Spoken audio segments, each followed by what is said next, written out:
S Virat, ನಿಮ್ಮಿಂದ start ಮಾಡ್ತೀನಿ. ಹೇಳಿ, ರಾಯಲ್ ಮೇಕಿಂಗ್, ರಾಯಲ್ ಬಗ್ಗೆ ರಾಯಲ್ ಆಗಿ ಏನಾದರೂ ಹೇಳಿ.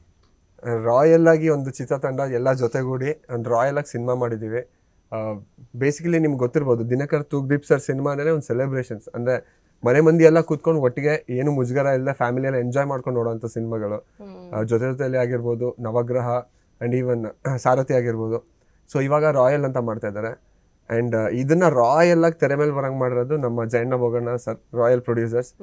ಅಂದರೆ ನಂದು ಇನ್ನ 2ನೇ ಚಿತ್ರ ಇದು ನಂದು. ಸೊ ಇವಾಗ್ಲೇ ಲೈಕ್ ಒಂದು ಸ್ಟಾರಿಗೆ ಎಷ್ಟು ಸ್ಪೆಂಡ್ ಮಾಡ್ಬೋದು ಅಷ್ಟು ಸ್ಪೆಂಡ್ ಮಾಡಿ ಮೂವಿ ಮಾಡಿದ್ದೀವಿ. ಐ ಹೋಪ್ ನಮ್ಮ ಜನಕ್ಕೆಲ್ಲ ಇಷ್ಟ ಆಗುತ್ತೆ. ಒಂದಂತೂ ಸತ್ಯ, ಪ್ರತಿ ಒಂದು ಪೈಸೆಗೂ ಜನ ಕೊಡೋ ಟಿಕೆಟಿಗೆ ರಾಯಲ್ ಎಂಟರ್ಟೈನ್ಮೆಂಟ್ ಈ ಮೂವಿಲಿ 100% ಇರುತ್ತೆ. ಎಸ್ ಮ್ಯಾಮ್, ನೀವು ಹೇಳಿ ರಾಯಲ್ ಬಗ್ಗೆ. ರಾಯಲ್ ಹೇಳ್ಬಿಟ್ರು ಆಲ್ಮೋಸ್ಟ್. ಅವ್ರು ಹೇಳ್ದಾಗೆ ತುಂಬಾನೇ ರಾಯಲ್ ಆಗಿ ಬಂದಿದೆ. ನೀವು ಇವಾಗ ಸಾಂಗ್ಸ್ ಆಲ್ರೆಡಿ ನೋಡಿದ್ರೆ ನಿಮ್ಗೊಂದು ಐಡಿಯಾ ಇರುತ್ತೆ ಎಷ್ಟು ರಿಚ್ ಆಗಿ ಬಂದಿದೆ ಸಿನಿಮಾ ಅಂತ. ಸೊ ಐ ಮೀನ್ ಸಿನಿಮಾ ಕೂಡ ಅದೇ ತರ ಇದೆ ಅಂಡ್ ಇಟ್ಸ್ ಪಕ್ಕ ಕ್ಲಾಸಿ ಎಂಟರ್ಟೈನರ್ ಅಂತ ಹೇಳ್ಬೋದು. ಇಲ್ಲ, ಈ ಮೂವಿ ಆಕ್ಚುಲಿ ಬಂದು ಆಕ್ಷನ್ ಫ್ಯಾಮಿಲಿ ಎಂಟರ್ಟೈನರ್. ಇದಂದ್ರೆ ಒಂದು ಫುಲ್ ಪ್ಲೇಟ್ ಥಾಲಿ ಇದ್ದಂಗೆ. ಕಾಮಿಡಿ ಬೇಕಾದವ್ರಿಗೆ ಕಾಮಿಡಿ ಇದೆ, ಲವ್ ಬೇಕಾದವ್ರಿಗೆ ಲವ್ ಇದೆ, ಡ್ಯಾನ್ಸ್ ಬೇಕಾದವ್ರಿಗೆ ಡ್ಯಾನ್ಸ್ ಇದೆ, ಎಮೋಷನ್ಸ್ ಬೇಕಾದವ್ರಿಗೆ ಎಮೋಷನ್ಸ್ ಇದೆ, ಫ್ಯಾಮಿಲಿ ಬೇಕಾದವ್ರಿಗೆ ಫ್ಯಾಮಿಲಿ ಇದೆ. ಆ್ಯಂಡ್ ತುಂಬ ಚೆನ್ನಾಗಿ ಎಂಟರ್ಟೈನ್ಮೆಂಟ್ ಇದೆ ಈ ಮೂವಿಯಲ್ಲಿ. ಸೊ ಪ್ರತಿಯೊಬ್ಬ ಎಲ್ಲ ಕೈಂಡ್ ಆಫ್ ಪೀಪಲ್ಗೂ ಇದೊಂದು ಫುಲ್ ಮೀಲ್ಸ್ ಸಿನಿಮಾ ಪಕ್ಕ. ಸ್ಯಾಂಡಲ್ವುಡ್ಡಲ್ಲಿ ಒಂಥರ ಸ್ಟೈಲಿಶ್ ಸ್ಟಾರ್ ಆಗಿಬಿಟ್ಟಿದ್ದೀರ ನೀವೀಗ. ಯಾರು ನೋಡೋದು ವೇರ್ ಸ್ಟೈಲು ಎಲ್ಲ ಒಂಥರ ಬಿಟ್ಕೊಂಡು ಹೇಗ ಗಡ್ಡ ಎಲ್ಲ ಸ್ಮಾರ್ಟಾಗಿ ಏನು ನಡೀತಿದೆ, ಬೇರೆ ಸಿನಿಮಾ ಬಿಟ್ಟು ಬೇರೆ ಏನಾದರೂ ಪ್ರೀತಿ ಪ್ರೇಮ ಪ್ರಣಯ ಆ ಥರ? ಹಂಗೆಲ್ಲ ಏನಿಲ್ಲ.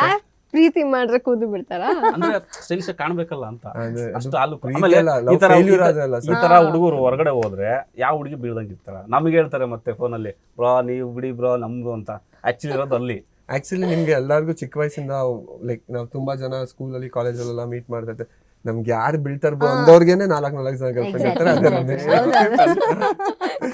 ಸೊ ಅವ್ರು ಅದಕ್ಕೇನೆ ಫಸ್ಟ್ ಎಲ್ಲಿ ಮ್ಯಾಟ್ರ್ ವೀಕ್ ಇರುತ್ತೆ ಅಲ್ಲಿ ಪಬ್ಲಿಸಿಟಿ ಸ್ಟ್ರಾಂಗ್ ಇರುತ್ತೆ. ಅದಕ್ಕೆ ಫಸ್ಟ್ ಅವರು ಬೇರೆಯವ್ರಿಗೆ ಹೇಳ್ಬಿಡ್ತಾರೆ, ಸೊ ದಟ್ ಅವ್ರು ಬಚಾಯಿಸ್ಕೊಳ್ಳೋದಕ್ಕೆ. ಇಟ್ಸ್ ಓಕೆ ಸರ್, ನಾವೆಲ್ಲೂ ರಿವೀಲ್ ಮಾಡಲ್ಲ ನಿಮ್ದು, ಸಂಸಾರಕ್ಕೆ ಧುಮುಕ್ಬಿಟ್ಟಿದೀವಿ, ಹೇಳಲ್ಲ ಬಿಡಿ, ಹೇಳಲ್ಲ ಬಿಡಿ. ಬಟ್ ನಂಗೊಂದು ಕ್ವಶನ್ ಇದೆ. ಈಗ ಯಾವ್ದಾದ್ರು ಒಂದು ಹೆಸರು ಹೇಳಿದ ತಕ್ಷಣ ಅಥವಾ ಯಾವ್ದೋ ಒಂದು ನಾವು ಸೌಂಡ್ ಕೇಳಿದ ತಕ್ಷಣ ಪಟ್ಟ ನಂಗೆ ಇದು ನೆನಪಾಗತ್ತೆ ಅಂತ. ರಾಯಲ್ ಅಂದಿದ ತಕ್ಷಣ ಹೆಣ್ಮಕ್ಳಿಗೆ ಏನೋ ಒಂದಷ್ಟು ನೆನಪಾಗಬಹುದು, ಗಂಡ್ ಮಕ್ಳಿಗೆ ಆಕ್ಚುಲಿ ರಾಯಲ್ ಅಂತ ಅಂದ್ರೆ ತುಂಬಾ ನೆನಪಿಸ್ಕೊಳಕ್ಕಿದೆ. ಕರೆಕ್ಟಾ? ಓಕೆ, ತುಂಬಾ ಇನ್ನೋಸೆಂಟ್. ನಾ ಕೇಳ್ತೀನಿ, ರಾಯಲ್ ಅಂದಿದ ತಕ್ಷಣ ಏನೇನ್ ನೆನಪಾಗುತ್ತೆ? ರಾಯಲ್ ಅಂದ ತಕ್ಷಣ ನಮ್ಮ ಊರು ನೆನಪಾಗುತ್ತೆ, Mysuru royal city. Royal city, okay. ಅದ್ಬಿಟ್ಟು ಏನ್ ನೆನಪಾಗುತ್ತೆ? ಬೇರೆ ಏನು ನೆನಪಾಗುತ್ತೆ? ರಾಯಲ್ ನಮ್ಮ ಪ್ಯಾಲೇಸ್, ಓಕೆ, ನಮ್ಮ movie Royal Enfield.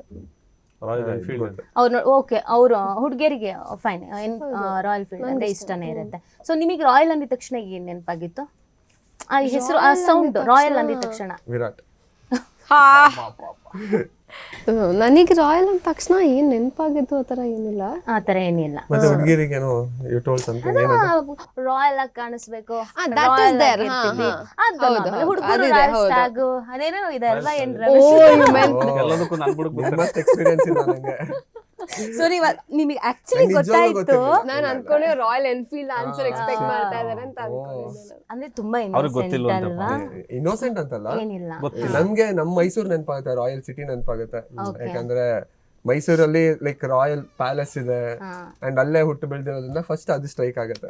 Brand change ಇದ್ರೂ ನೆನಪಾಗಲ್ಲ.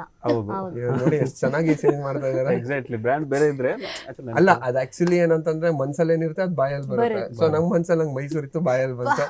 ಸೊ ಅವ್ರಿಗೆ ಅವ್ರ ಮನ್ಸಲ್ಲಿ ಏನಿತ್ತು, ಕೆಲವೊಂದ್ಸಲ ಏನಾಗುತ್ತೆ ಇದ್ರು ಕೂಡ ಬ್ಯಾಲೆನ್ಸ್ ಮಾಡ್ತಿರ್ತಾರೆ. ಅದೇ ನೀವು ಬ್ಯಾಲೆನ್ಸ್ ಮಾಡ್ತಾ ನೋಡಿ ಮ್ಯಾಮ್, ರಮೇಶ್ ಅವ್ರು ಬ್ಯಾಲೆನ್ಸ್ ಮಾಡ್ತಿದ್ದಾರೆ, ಅದು ಮನ್ಸಲ್ಲಿ ಇರೋದೇ ಹೊರಗಡೆ ಚಾನ್ಸ್ ಇಲ್ಲ. ಈಗ ನನಗೆ ರಾಯಲ್ ಅಂತ ತಕ್ಷಣ ಒಂದು ರಾಯಲ್ ಲೈಫ್ ಲೀಡ್ ಮಾಡಬೇಕು, ಒಂದು ರಾಯಲ್ ಕಾರ್ ತಗೋಬೇಕು, ಒಂದು ರಾಯಲ್ ಬೈಕ್ ತಗೋಬೇಕು, ಈ ಥರ.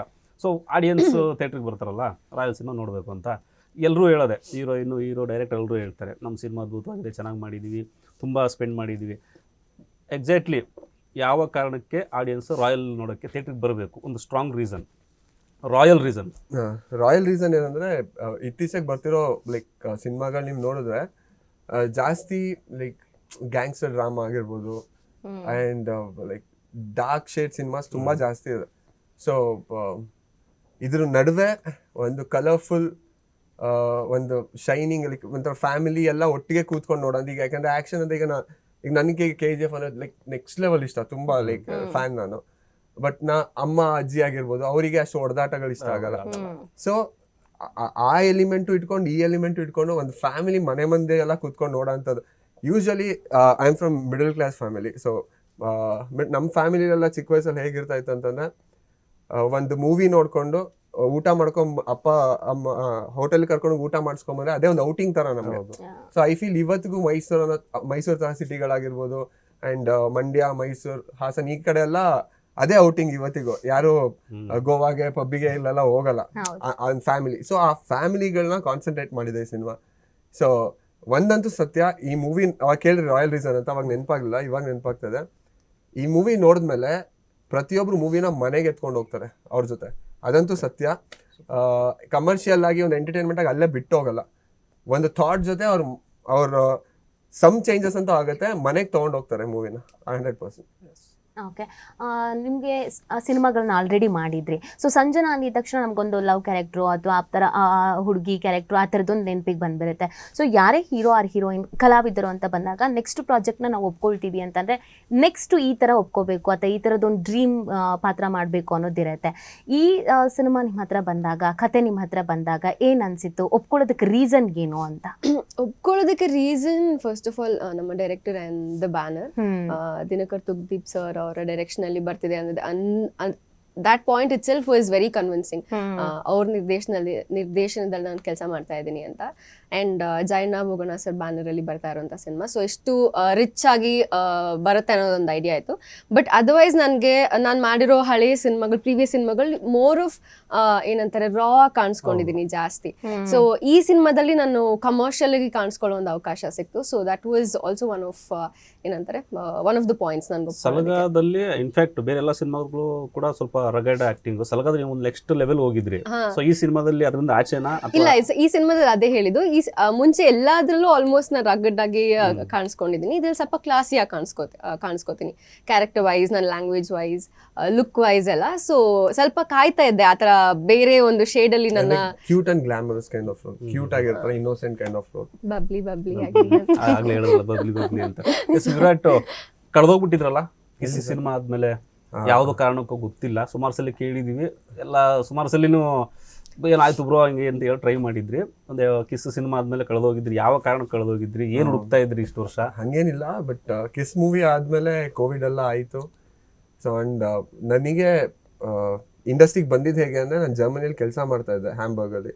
So I left my job, engineer ನಾನು. ಸೊ ಅದೆಲ್ಲ ಬಿಟ್ಟು ಇಲ್ಲಿಗೆ ಬಂದು ಡ್ರಾಮಾ ಮಾಡಿ, ಆಮೇಲೆ ಸೀರಿಯಲ್ಸ್ ಮಾಡಿ, ಆಮೇಲೆ ಮೂವಿ ಮಾಡ್ತಾ ಇದ್ದು. So I prefer quality over quantity. So ನನಗೆ ಲೈಕ್ ದುಡ್ಡಿಗೆ ಸಿನಿಮಾ ಮಾಡೋದಕ್ಕಿಂತ ಹೆಸ್ರಿಗೆ ಸಿನಿಮಾ ಮಾಡೋದು ತುಂಬ ಇಷ್ಟ ಆಗುತ್ತೆ. ಸೊ ನನಗೆ ಈಗ ಯಾರು ಒಬ್ಬರು ಬಂದು ಕತೆ ಹೇಳಿದಾಗ ಆ ಕತೆ ಹೇಳ್ಬೇಕಾದ್ರೆ ನಾನು ಕಾಣಿಸಿದ್ರೆ I will definitely do it. ಇಲ್ಲ ಅಂದರೆ ನಾನು ಆ ಪ್ರೊಡ್ಯೂಸರಿಗೆ ಮೋಸ ಮಾಡ್ದಂಗೆ, ಆ ಡೈರೆಕ್ಟರ್ ಕನ್ಸಿಗೆ ಮೋಸ ಮಾಡ್ದಂಗೆ. ಸೊ ಆ ಥರ ಲೈಕ್ ಅನಿಸಿದ್ದು ರಾಯಲ್. ಸೊ ಅದಕ್ಕೆ ರಾಯಲ್ಲು ತುಂಬ ಚೆನ್ನಾಗಿ ಬಂದಿದೆ. So I